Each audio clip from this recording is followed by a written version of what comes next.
Hello प्यारे बच्चों, welcome back to the Study Cure YouTube channel. तो पिछले लेक्चर में हमने रियल नंबर्स के बारे में चर्चा की थी, जिसमें हमने देखा था पूर्णांक संख्याओं के बारे में, पूर्ण संख्याओं के बारे में और नेचुरल संख्याएं यानी प्राकृतिक संख्याओं के बारे में। फिर देखा था कि उन सब के एग्जाम्पल्स क्या क्या होते हैं। तो परिमेय संख्या और अपरिमेय संख्या को भी हमने देखा था। परिमेय संख्याओं को p बाई क्यू के रूप में निरूपित करते थे और क्यू की वैल्यू 0 नहीं होती थी। तो आज उससे आगे बढ़ते हुए फर्स्ट चैप्टर रियल नंबर्स में ही कंटिन्यू करते हैं, जिसमें 2 थ्योरम दिए गए हैं आपके। इसमें से पहला थ्योरम हमारा होता है एल्गोरिथम लेमा, यानी कि यूक्लिड विभाजन प्रमेय जिसे बोलते हैं, यूक्लिड डिवीजन लेमा। तो उससे संबंधित 2 टर्म्स यूज किया जाता है। पहला होता है एल्गोरिथम और दूसरा होता है लेमा। एल्गोरिथम को हिंदी में बोलते हैं कलन विधि और लेमा को बोलते हैं प्रमेयिका। तो यहाँ देखते हैं एल्गोरिथम होता क्या है। एल्गोरिथम या इसे बोलते हैं कलन विधि।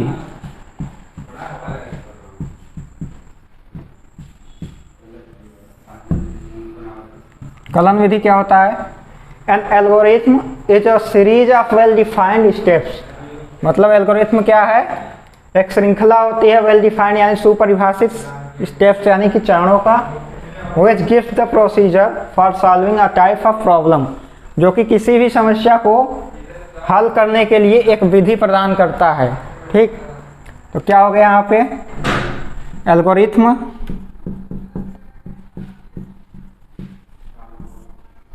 एक सुपरिभाषित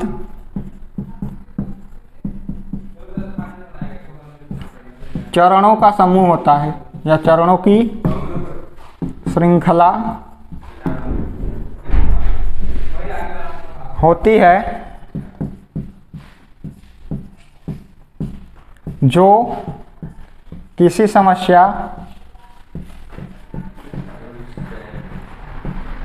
को हल करने की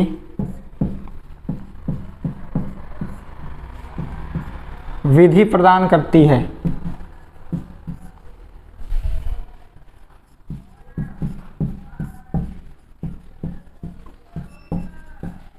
समस्या हल करने की विधि मतलब जैसे कोई भी चीज़ हम करते हैं, चाहे जोड़ घटाते हैं या यानी समेशन इसे बोलते हैं, या सम और गुणा यानी मल्टीप्लिकेशन, भाग यानी डिवीजन, ये सब चीज़ें करते हैं। तो उसमें एक विशेष जो होता है स्टेप का प्रयोग हम करते हैं, स्टेप बाय स्टेप। जैसे एडिशन हमें करना है तो क्या करते हैं? 2 नंबर्स है 23 में हमको क्या ऐड करना है? 29 मान लीजिए ऐड करना है। तो 2 प्रोसीजर हो गया। पहला स्टेप क्या हो गया? 23 को यहाँ पे लिखेंगे, फर्स्ट स्टेप हो गया। फिर सेकंड स्टेप क्या हो जाएगा? 29 को नीचे लिखेंगे। फिर थर्ड स्टेप क्या हो जाएगा? इन दोनों को ऐड करेंगे, यानी 9 और 3 को ऐड करेंगे तो 12 आएगा, और इसका जो कैरी होगा उसको यहाँ पे लिख दिया जाएगा। एक ये प्रोसीजर हो गया और ये 5 हमें मिल जाता है, यानी 52 मिल जाता है। तो क्या हो गया? एक स्टेप हो गया। स्टेप कैसा है? सुपरिभाषित, यानी कि पहले से निर्धारित किया गया होता है कि ये स्टेप हमें करना है। फिर दूसरी बात आती है लेमा की। लेमा यानी प्रमेयिका। प्रमेयिका क्या होता है? इसी में एल्गोरिथम में ही हम लोग देख लेते हैं। जैसे भाग हमें करना होता है तो कैसे करते हैं? एल्गोरिथम विधि यानी क्या है? स्टेप होता है भाग करने के लिए। जैसे हमें 9 में 2 से भाग देना है, डिवीजन करना है, तो क्या करेंगे? पहला स्टेप में हम करेंगे इसकी पहाड़ा यानी कि टेबल ऐसा पढ़ेंगे कि 9 से ऊपर नहीं जाना चाहिए। तो क्या हो जाएगा? 2 4 जा 8, और यहाँ पे हमें 1 रिमाइंडर बच जाता है। ये कोशिएंट हमारा हो जाता है।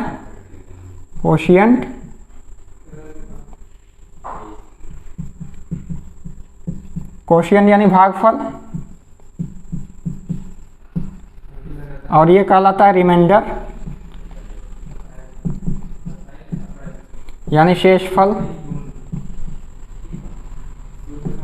और ये कहलाएगा क्या, भाजक यानी भाग करने वाला, भाजक यानी डिवाइडर, और ये कहलाता है भाज्य। इंग्लिश में बोलते हैं इसको डिवाइडेंड। तो डिवाइडेंड होगा डिविडेंड, और डिवाइडर और रिमाइंडर, और ये कोशिएंट यानी कि भागफल। तो ये सभी चीज़ें क्या होगी, एक स्टेप होता है कि 2 का पहाड़ा यानी 2 का पहाड़ा इस तरीके से पढ़ना है कि 9 से ऊपर नहीं जाना चाहिए, एक स्टेप हो गया। फिर दूसरा स्टेप क्या करता है कि जितना हमें अंक मिलता है उसको यहाँ पे घटाते हैं, यानी कि सब्ट्रैक्ट करेंगे, किसमें से, जो भाज्य रहेगा उसमें सब्ट्रैक्ट करेंगे, फिर जितना बचेगा उसको रिमाइंडर नाम दे दिया जाता है। तो ये क्या होगा, ये भी एक स्टेप है, इसी स्टेप को क्या बोला जाएगा, एल्गोरिथम। आगे देखते हैं लेमा क्या होता है। अब लेमा हिंदी में बोलते हैं प्रमेयिका। प्रमेयिका देखते हैं क्या होता है, प्रमेयिका इंग्लिश में बोलते हैं लेमा। लेमा क्या है, a lemma is a proven statement used for proving another statement. यह क्या होता है, एक सिद्ध किया हुआ स्टेटमेंट यानी कथन होता है, कथन होता है जिसका उपयोग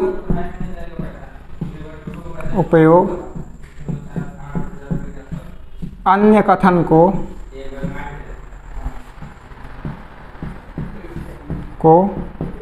सिद्ध करने में किया जाता है।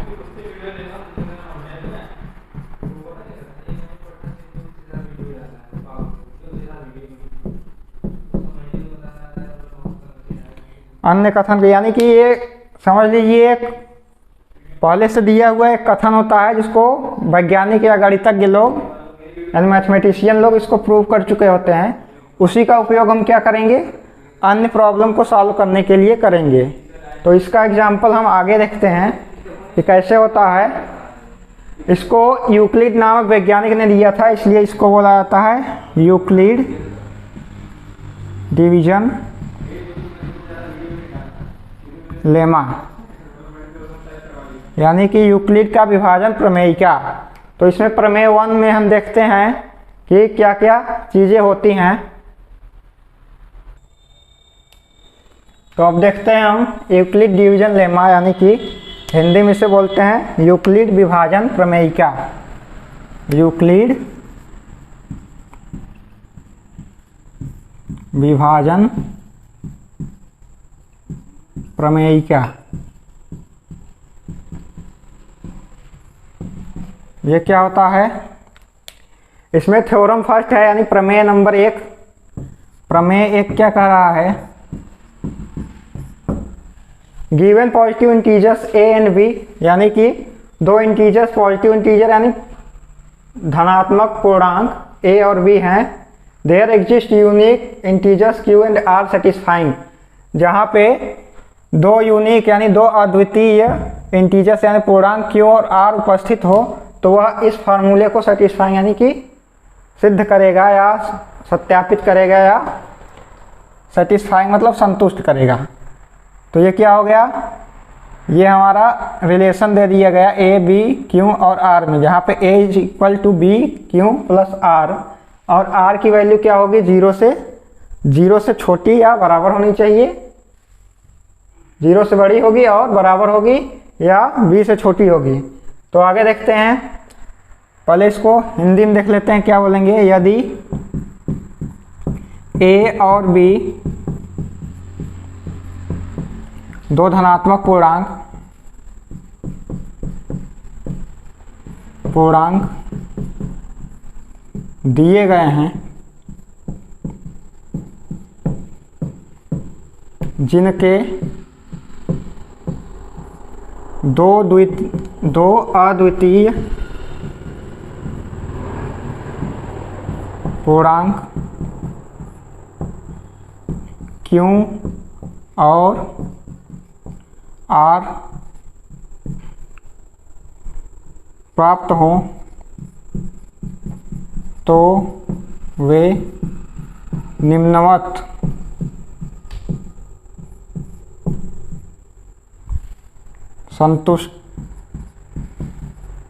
संतुष्टिकरण प्रदान करेंगे। कौन कौन सी? A equal to B Q plus R, जहाँ आर की वैल्यू क्या होनी चाहिए? 0 से बड़ी या बराबर होनी चाहिए और बी से छोटी होनी चाहिए। ये आता कहाँ से है? तो आप छोटी कक्षाओं में भाग करते होंगे, डिवीज़न करते होंगे, तो वहाँ आपने पढ़ा होगा कि भाज्य जो होता है भाजक और भागफल के गुणनफल और शेषफल के योग के बराबर होता है। यानी कि अगर आप भाग करते थे यहाँ पे, तो ये क्या हो गया? वहाँ पे भाज्य हो गया, ये भाजक हो जाएगा, ये भागफल हो जाएगा और ये शेषफल। ठीक, यहाँ देख लेते हैं। b हमारा क्या है? भाजक है, यानी b से हम भाग देंगे। a हमारा भाज्य है और यहाँ पे q है और r यहाँ पे मिलता है। अगर यहाँ पे कोई नंबर हम घटाते हैं तो वहाँ से r प्राप्त होता है। r का मतलब शेषफल या रिमाइंडर बोलते हैं। ये b है भाजक, या इसी को बोलते हैं डिवाइजर। और ये क्या होता है? भाज्य, यानी कि dividend.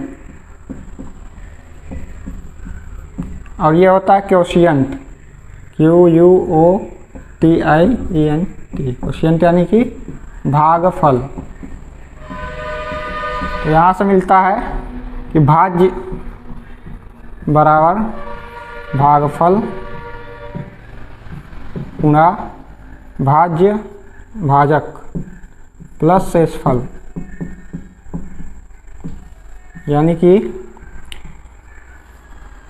A is equal to B Q? B A है, बी क्यों प्लस में आर। ये चीज़ें हमें मिली। यही यूक्लिड विभाजन प्रमेयिका निर्धारित करता है, दिखाता है। अब देख लेते हैं ये कैसे होता है। तो अब यहाँ देखते हैं हम, इसके कुछ एग्जाम्पल लेते हैं और इस स्टेटमेंट को पढ़ने का या समझने का प्रयास करते हैं।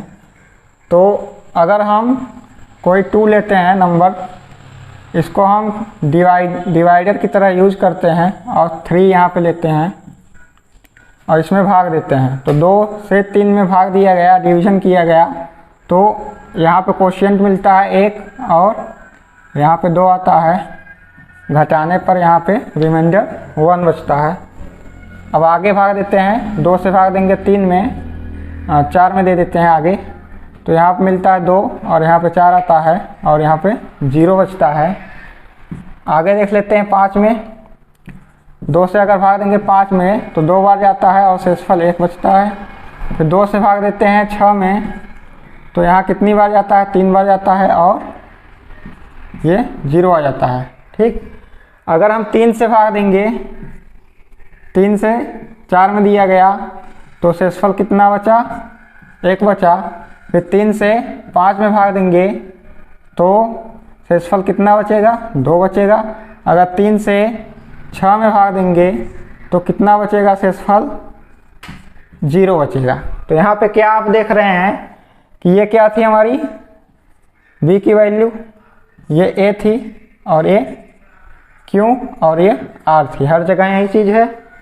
तो यहाँ आप देख रहे हैं कि r की जो वैल्यू है वो v से क्या है? हमेशा छोटी मिल रही है। 2 से 1 छोटा है, 2 से 0 छोटा है, 2 से 1 छोटा है, 2 से 0 छोटा है। यहाँ पे देखिए ये r थी और ये b थी। तो b क्या है? 3 है, यहाँ पे 1 मिल रहा है। 3 है, यहाँ पे 2 मिल रहा है r की वैल्यू, यहाँ पे r की वैल्यू 0 मिल रही है। तो यहाँ से आप देख रहे हैं r की वैल्यू जो है क्या है? r की वैल्यू हमेशा 0 से या तो बड़ी है या फिर बराबर है। ठीक, आर की वैल्यू 0 से या तो छोटी है या बराबर है, 0 से बड़ी है, आर की वैल्यू 0 से बड़ी है या बराबर है, और छोटी किससे है? हमेशा बी से हमेशा छोटी है। बी क्या है? ये है, बी से छोटी है आर की वैल्यू। और 0 से क्या है? या तो बराबर हो सकता है या बड़ा हो सकता है। तो ये स्टेटमेंट हुआ। बाकी अगर हम यहाँ से देखें, ये बी है, ये ए है और ये आर है, तो A equal to B Q plus R देखेंगे। ए क्या है? 3 है, इक्वल टू, पहले देख लेते हैं, A equal to B Q plus R. यहाँ से प्रूव हो रहा है कि नहीं? यहाँ से अगर देखेंगे, ए की वैल्यू क्या है? 3 है, इक्वल टू बी की वैल्यू 2, क्यू की वैल्यू 1 प्लस 1, यहाँ सेटिस्फाई हो जाएगा। इसमें सभी में रखेंगे तो सेटिस्फाई हो जाएगा। इसका देख लेते हैं, तो यहाँ पे क्या है? बी की वैल्यू, ए की वैल्यू 5 है, बी की वैल्यू 3 है, और 1 किसकी वैल्यू हो गई? क्यू की, और 2 क्या हो गया? आर की वैल्यू। तो यहाँ भी इसका वैल्यू 5 आएगा। तो ये और ये दोनों सेटिस्फाई कर रहे हैं। तो यहाँ से ये यूक्लिड विभाजन प्रमेय का यही संबंध दिखाता है कि जो भाज्य होता है वह भाजक और भागफल के गुणनफल और शेषफल के योग के बराबर होता है। और आर की वैल्यू यानी शेषफल की वैल्यू कभी भी 0 से छोटी नहीं होगी, और भाजक जो होगा उससे बड़ी नहीं हो सकती। भाजक से आर की वैल्यू हमेशा छोटी होगी और 0 के बराबर या छोटा होगा, बड़ा होगा, 0 से बड़ा या बराबर होगा। तो यहाँ पर हमने यही दो, एक स्टेटमेंट प्रमेय फर्स्ट यूक्लिड विभाजन प्रमेयिका या यूक्लिड डिवीजन लेमा का यूज करके इस थ्योरम को परिभाषित किया है। बाकी का नेक्स्ट सेशन में देखते हैं। तब तक के लिए धन्यवाद।